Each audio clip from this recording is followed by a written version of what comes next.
যাতে নতুন বিতর্ক সৃষ্টি না হয় সেজন্য বিতর্কিত কোনো ব্যক্তিকে সরকারে নেয়ার বিষয়ে সতর্ক হবার আহ্বান জানিয়েছেন বিএনপি মহাসচিব মির্জা ফখরুল ইসলাম আলমগীর। তবে এ নিয়ে রাজপথে না নেমে আলোচনায় সমাধান খোঁজার তাগিদ তার।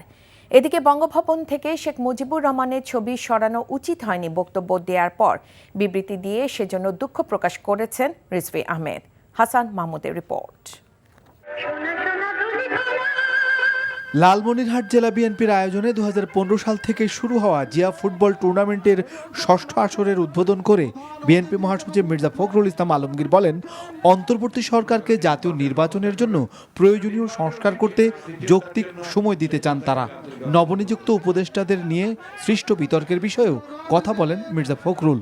বিতর্কিত কোনো ব্যক্তিকে এই আপনারা অন্তর্বর্তীকালীন সরকারে নেওয়ার ব্যাপারে অবশ্যই যারা আমাদের দায়িত্বে রয়েছেন, বিশেষ করে ডক্টর ইউনূস, তাদের এগুলো ব্যাপারে তাদেরকে চিন্তা করতে হবে, যাতে করে নতুন করে বিতর্ক সৃষ্টি না হয় সেই বিষয়টা লক্ষ্য রাখতে হবে। আমি সবাইকে অনুরোধ করব যে বিষয়গুলোকে রাজপথে না নিয়ে গিয়ে আমরা আলোচনার মধ্যে আপনার বিষয়গুলোকে সমাধান করতে পারি। এদিকে জাতীয় প্রেস ক্লাবে এক আলোচনায় আমির খসরু মাহমুদ চৌধুরী বলেন, সংস্কার হতে হবে গণতান্ত্রিক পথে ফেরার জন্য। অনির্বাচিত কোনো সরকার নিজের চিন্তা ভাবনায়, নিজের ধারণায়, নিজের দর্শনে তারা কোনো সংস্কার সেভাবে করার কোনো সুযোগ নাই। এছাড়া জাতীয় বিপ্লব ও সংহতি দিবস উপলক্ষে নয়াপল্টনে বিএনপির ফ্রি মেডিকেল ক্যাম্প ও রক্তদান কর্মসূচিতে রিজভী আহমেদ বঙ্গভবন থেকে শেখ মুজিবুর রহমানের ছবি সরানো নিয়ে বক্তব্য দেন।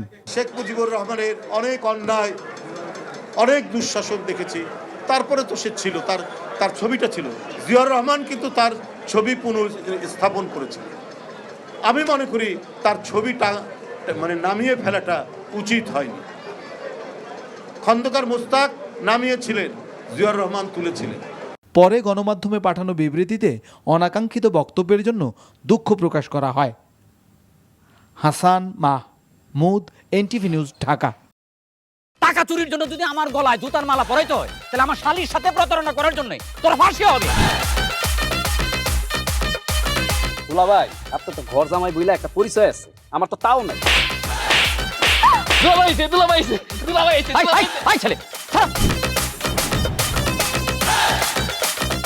রাজনৈতিক ফ্যামিলির মেয়ে হয়ে ওই কাজ করবে। যারে পাবো আরে পিটাবো, রক্তের নেশায় ধরতে, রক্তের নেশায়, কাঁচা রক্তের নেশায় ধরতে। তোমার এই পলিটিক্স আমার বাম পকেটে থাকে। পাঁচদের বউরে ঝামেলা পাকাই। এই বেটাই, আমি তখন বিয়ে করিনি। দুইটার আমি গুলি করে মারু। মাসুদরা কোনোদিন ভালো হয় না। আপনার পোশাক আশাক দেখে কিন্তু আপনার তালুকদার বংশের লোক মনে হয় না আব্বা, আপনার মনে হয় যে আপনি ফকির বংশের লোক।